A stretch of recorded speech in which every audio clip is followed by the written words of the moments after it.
नमस्कार, आपके साथ हूं मैं राजीव शर्मा और बुलेटिन की शुरुआत एक अच्छी खबर से कर लेते हैं। यह खबर सबकी उम्मीदों की खबर है। डीआरडीओ की नई दवा 2DG कल लॉन्च होने जा रही है। यह दवा मरीज के ऑक्सीजन लेवल को ठीक करती है। दवा की सप्लाई सबसे पहले सबसे ज्यादा प्रभावित 5 राज्यों में की जाएगी। यह दवा बिना प्रिस्क्रिप्शन के नहीं मिलेगी।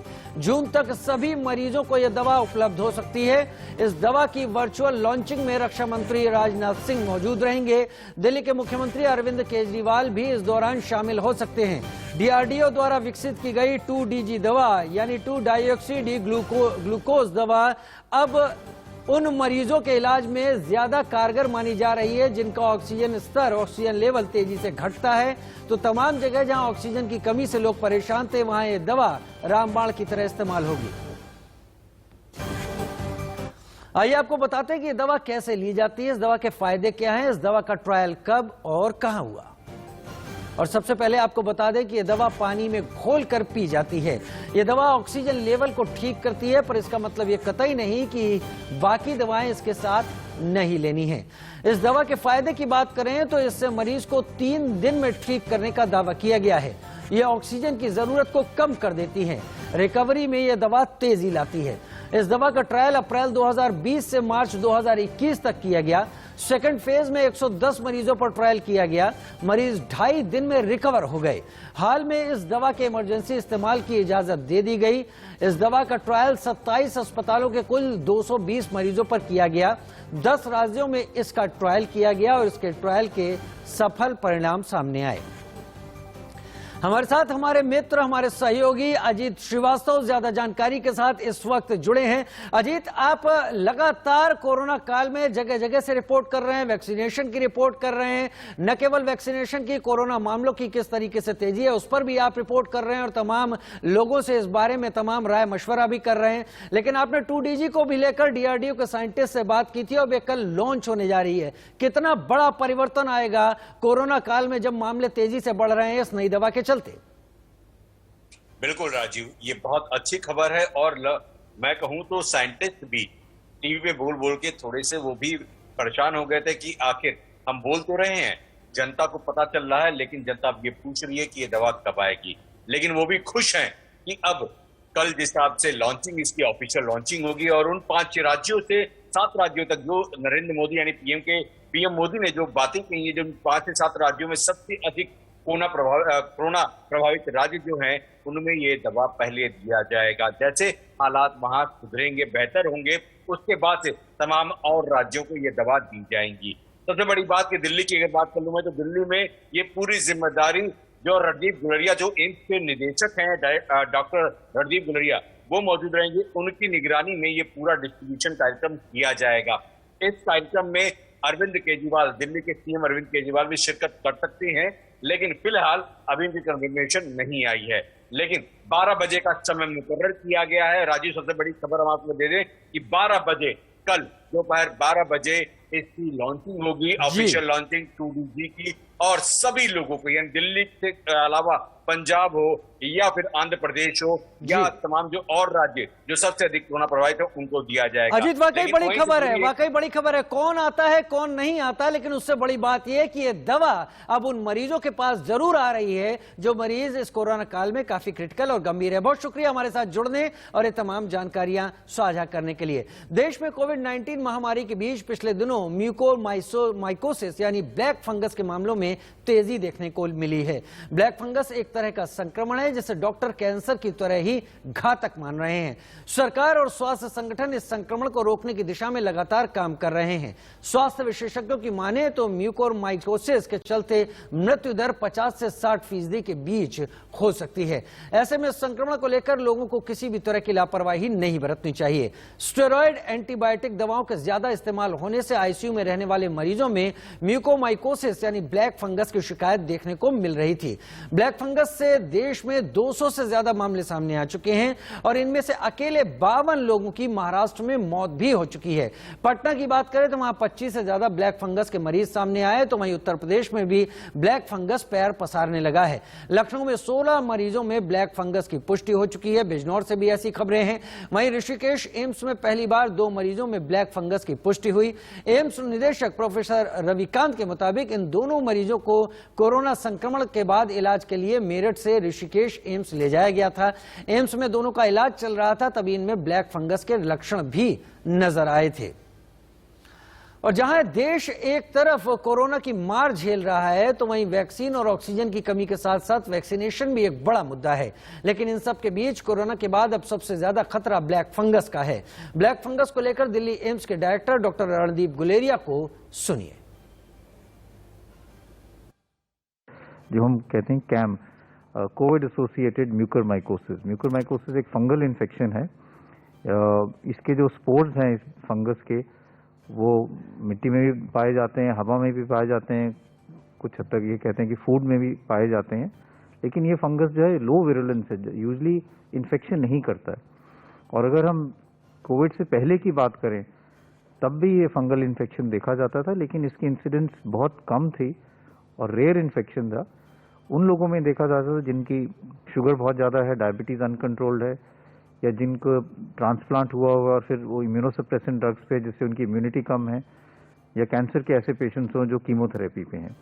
आम लोगों में ये यूजली नहीं पाया जाता था, तो इसलिए नई बीमारी नहीं है। लेकिन कोविड के कारण और कोविड की ट्रीटमेंट के कारण इसके केसेस अब काफ़ी ज़्यादा देखने में आ रहे हैं। उधर राजस्थान के भी कई मरीजों में ब्लैक फंगस के लक्षण पाए गए। हालांकि आंकड़ों को अभी चिकित्सा विभाग की ओर से सार्वजनिक नहीं किया गया है। चिकित्सा विभाग ब्लैक फंगल इन्फेक्शन के इलाज के लिए पूरी कोशिश में है। विभाग ने इलाज में काम आने वाली दवा लाइपोजोमल M40 B की इसके लिए स्वास्थ्य मंत्री डॉक्टर हर्षवर्धन को पत्र लिखकर मांग भी की है। कोरोना की जंग जीत जाएंगे हम, इसी थीम पर राजस्थान आगे बढ़ रहा है। जिस प्रकार मुख्यमंत्री जी और स्वास्थ्य मंत्री जी द्वारा सकारात्मक प्रयास किए जा रहे हैं, उससे हमें लगता है कि इस जंग को हम जल्दी ही जीत जाएंगे। आज एक मन में डर सा है ब्लैक फंगस का, तो मैं बताना चाहता हूं इससे बिल्कुल घबराने की ज़रूरत नहीं है। जिस प्रकार हमारी सरकार इंतजाम कर रही है वो बहुत ही अच्छे हैं, और जिस भी मरीज को इससे संक्रमण हो रहा है वो पूरी तरह सही होकर अपने घर जा रहा है। कोरोना की जंग में आप सबको घबराने की ज़रूरत नहीं है। कोरोना एक बीमारी है, बट इससे कोई घबराना नहीं है। सरकार ने बहुत अच्छे इंतजाम कर रखे हैं। आप जाता है और ये सांस के जरिए शरीर में प्रवेश करता है। ये ज़्यादातर उन पेशेंट्स में पाया जाता है जो कि स्टेरॉइड्स पे होते हैं और डायबिटिक्स होते हैं। इनमें शुगर लेवल्स फ्लक्चुएट होती हैं, हाई हो जाती हैं और इम्यूनिटी कम हो जाती है। इस वजह से फंगल इन्फेक्शन ये लोग कैच कर जाते हैं। और ये जो फंगस है ये मुंह के जरिए नाक में प्रवेश करता है, नाक से आंखों में और फिर ब्रेन पे इफेक्ट करता है। इसके लक्षण ये होते हैं जैसे कि भी आपके जो मुंह और नाक में पपड़ी जम जाती है, आपके एक तरफ चेहरे पे सूजन आ जाती है, आपके आंखों में सूजन आ जाती है, आंखें जो है धीमी धीमी बंद होने लग जाती हैं। और उसके अलावा आपके आंखों में सूजन के अलावा आपको कई बार ऐसा होता है कि दो चेहरे दिखते हैं, डिप्लोपिया जिसे कहते हैं। और इसको चेक करने के हैं, एक तो MRI brain for investigation and endoscopy sinuses की करते हैं। कोरोना के बाद अब ब्लैक फंगस का भय भी लोगों को सताने लगा है। बिहार, उत्तर प्रदेश, दिल्ली और अन्य राज्यों से होते हुए अब ब्लैक फंगस ने राजस्थान में भी दस्तक दे दी है।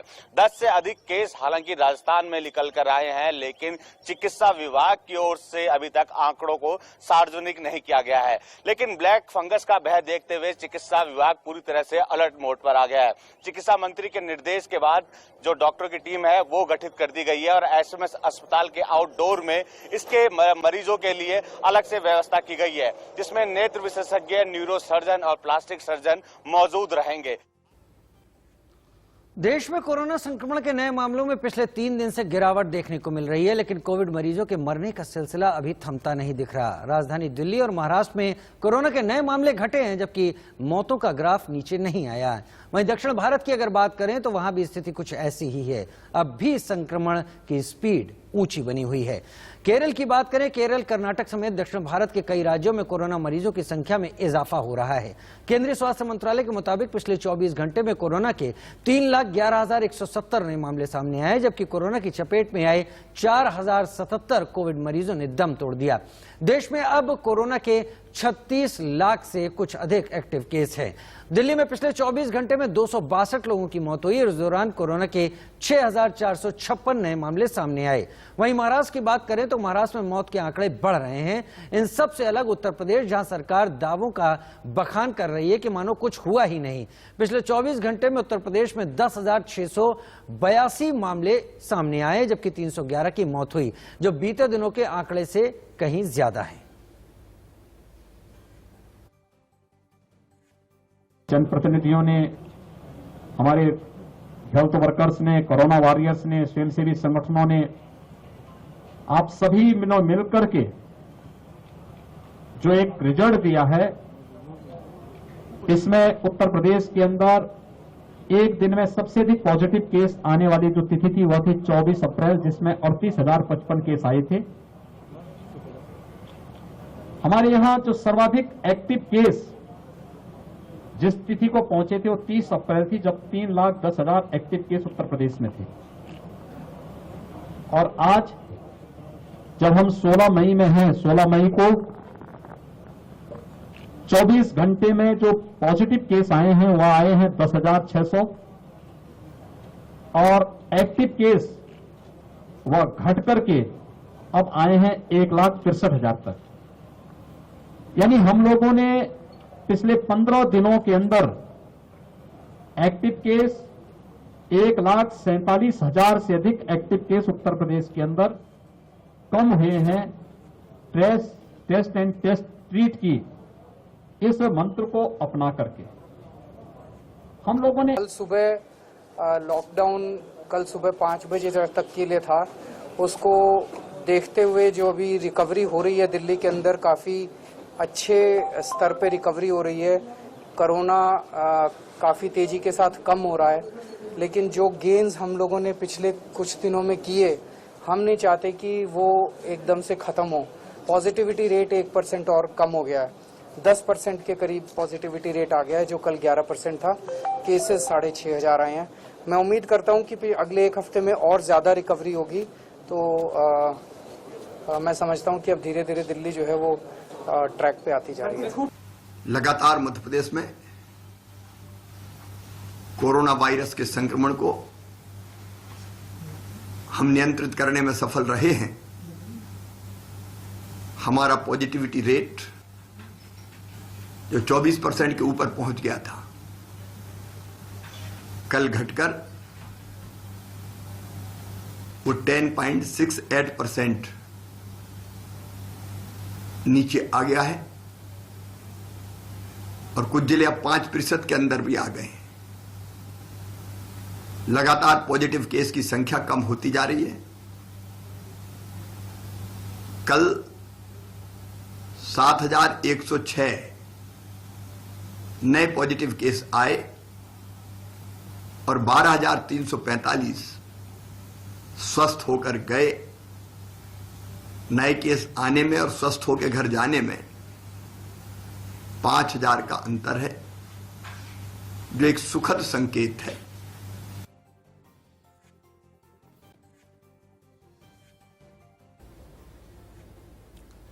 बड़ा सवाल यह है कि आखिर मौत की रफ्तार कब थमेगी। हम आपको जानकारी दे देते हैं। 15 मई की बात करें उस हिसाब से 4,077 इस दिन मौत हुई थी। 14 मई की अगर बात करें तो 3,890 लोगों की इस दौरान मौत हुई।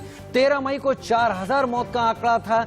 12 मई की बात करें 3,62,727 मामले, 4,120 मौत। 11 मई को 4,205 मौत।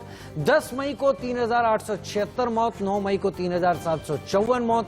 8 मई को 4,092 मौत। लगातार आंकड़ा 4,000 के करीब बना हुआ है होने वाली मौतों का। और वहीं दिल्ली की स्थिति क्या है इस सबको लेकर वो आपको बता देते हैं। तारीख और मौत के मामले के हिसाब से 12 मई 13,287 मामले 300 मौत, 13 मई 10,489 मामले 308 मौत, 14 मई 8,506 मामले 289 मौत, 15 मई 6,456 मामले 262 की इस दौरान मौत हो गई।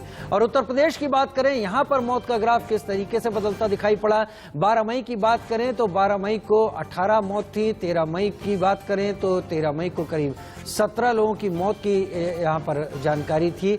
14 मई का आंकड़ा हम देखें, 15 मई का आंकड़ा देखें तो एक एक करके मौत का आंकड़ा करीब करीब यहां पर भी उसी तरीके से बना हुआ दिखाई पड़ रहा है। महाराष्ट्र में मौत का ग्राफ हम देख लेते हैं। 12 मई को 816 लोगों की इस दौरान मौत हो गई थी। 13 मई की बात करें तो 850 की मौत हुई थी। 14 मई की बात करें तो 695 लोगों की मौत हुई थी। ये ग्राफ आप हमारे ठीक बगल में जो देख रहे हैं, ये आंकड़े बता रहे हैं कि हर दिन के हिसाब से क्या स्थिति थी। कर्नाटक की स्थिति देखिए, 12 मई की अगर बात करें कर्नाटक में तो कर्नाटक में क्या स्थिति थी। 30,000 से ज्यादा ये मामले थे, 344 के करीब मौत थी। उसके अगले दिन हम जाएं 13 मई की बात करें तो करीब 349 मौतें 14 मई को, 349 मौतें, 344 मौतें 13 मई को। तो करीब करीब कर्नाटक में भी स्थिति यही कि 300 से ज्यादा की मौतों का आंकड़ा आ रहा है। तमिलनाडु में मौत का ग्राफ क्या था वो भी हम आपको यहां पर बता देते हैं तस्वीरों में। 30 मई को जो मौतों की स्थिति थी वो भी आप यहां पर देख पा रहे हैं। 30 मई की क्या संख्या थी, 31 मई की स्थिति आप देख पा रहे हैं इसमें, और 12 मई, 13 मई और 14 मई की स्थिति आप देख पा रहे हैं। बात यहां पर यह है कि क्या लॉकडाउन से ही हारेगा कोरोना। दूसरी लहर में जिस तरह से कोरोना ने तांडव मचाया, सरकारों को इसे रोकने के लिए लॉकडाउन के अलावा कोई दूसरा रास्ता नहीं दिखा। 1 महीने से ज्यादा वक्त से कई राज्य लॉक हैं, अब इसका असर भी दिख रहा है। कोरोना के केस में रोज गिरावट दर्ज हो रही है। दिल्ली में लॉकडाउन 24 तारीख तक बढ़ा दिया गया। उत्तर प्रदेश में भी 24 तारीख तक लॉकडाउन है। बंगाल में, पश्चिम बंगाल की बात करें तो 30 तारीख तक अब लॉकडाउन रहेगा। वहीं महाराष्ट्र में 1 जून तक लॉक रहेगा सब कुछ। अलग अलग नाम से राज्यों में पाबंदियां जारी हैं। कोरोना के केस कम हो रहे हैं लेकिन लोगों की रोजी रोटी पर भी संकट है। फिलहाल इसके अलावा सरकारों को कोई विकल्प नहीं दिख रहा। ये बात अलग है कि पहले जो लोग लॉकडाउन का विरोध करते थे वो अब लॉकडाउन लगा रहे हैं, और जो लोग पहले लॉकडाउन लगाने के पक्ष में थे वो अब इससे बचने की सलाह देते हैं। कोरोना के मामले को लेकर के सरकार और शासन पूरी तरह से गंभीर है, और कल एक बार फिर से सीएम योगी आदित्यनाथ की टीम के साथ बैठक करने के बाद उन्होंने फैसला लिया, और निश्चित रूप से एक बार कह सकते हैं कि 24 तारीख तक एक बार फिर से इस लॉकडाउन को बढ़ा दिया गया है। यानी अब 24 मई सुबह 7 बजे तक ये लॉकडाउन रहेगा। लेकिन लॉकडाउन का मतलब हमें और आप सबको समझना होगा, तब जाकर के इसका मतलब सार्थक हो सकेगा। लेकिन शायद गोरखपुर में तमाम चौराहे, तमाम सड़कें, तमाम गलियां हैं जहां लोग इस लॉकडाउन का मतलब नहीं समझ रहे हैं। सिर्फ आप देखेंगे कि सड़कें यानी शटर डाउन होने से इस लॉकडाउन का मतलब नहीं सार्थक होगा। जितने भी ठेले खुमचे वाले हैं बिना मास्क के ही बैठे हैं, और ठेला खुमचा हो, सब्जी वाले हो, लगा करके बैठे हैं। इन्हें कोई फर्क नहीं पड़ता है, ना इनके चेहरे पे मास्क है, ना और मास्क है भी तो वो नीचे है। तो ऐसे में आप खुद समझ सकते हैं कि इस लॉकडाउन का मतलब सबको समझना होगा, तब जाकर के इस लॉकडाउन का मतलब सार्थक होगा। लेकिन जहां तक आपकी निगाहें जाएंगी, जिस भी तरफ आप, जिस भी चौराहों पे आप देखेंगे तो आधा शटर खुला हुआ मिलेगा। लोग सामान देते हुए नजर आएंगे, ठेले खुमचे वाले नजर आएंगे, सब्जी वाले, फल वाले। इन सबों में से अगर एक भी संक्रमित होगा तो आप समझ सकते हैं कि जो भी इनके पास अगर सामान लेने जाता है तो वो किस तरह से संक्रमित होगा, ये हम अंदाजा बखूबी लगा सकते हैं। पुलिस के जवान जो है पिकेट पे, अपाची पे दौड़ते रहते हैं, देखिए सामने जा भी रहे हैं, लेकिन शायद इन लोग को इस बात का इल्म नहीं होगा, ना ये उन्हें मना करते हैं कि ये ठेले खुमचे वाले किस तरीके से यहाँ पे सड़कों पे फलों की दुकान और ठेले लगा रहे हैं। यूँ तो आम दिनों में भी कहीं न कहीं लॉकडाउन की वजह से छुट्टी का सा माहौल रहता है, लेकिन आज रविवार है और दूसरे दिनों की तरह आज भी इसी तरह से उतने ही वाहन, उतने ही लोगों की आवाजाही देखी जा रही है जितने लोगों की आवाजाही लॉकडाउन के दौरान आम दिनों में देखी जाती है। भिवानी के घंटाघर चौक पर इस वक्त मौजूद है, और अंदर बाजार की तस्वीरें ये बयां करने के लिए पर्याप्त है कि लॉकडाउन की कितनी अनुपालना यहाँ पर सुनिश्चित की जा रही है। बाकायदा पुलिस का भी पहरा है, नाका यहाँ पर लगाया गया है, एक तरफ से रोड को पूरी तरह से अवरुद्ध भी किया गया है। फिलहाल एक छोटे से ब्रेक का वक्त है, जल्द हाजिर होते हैं।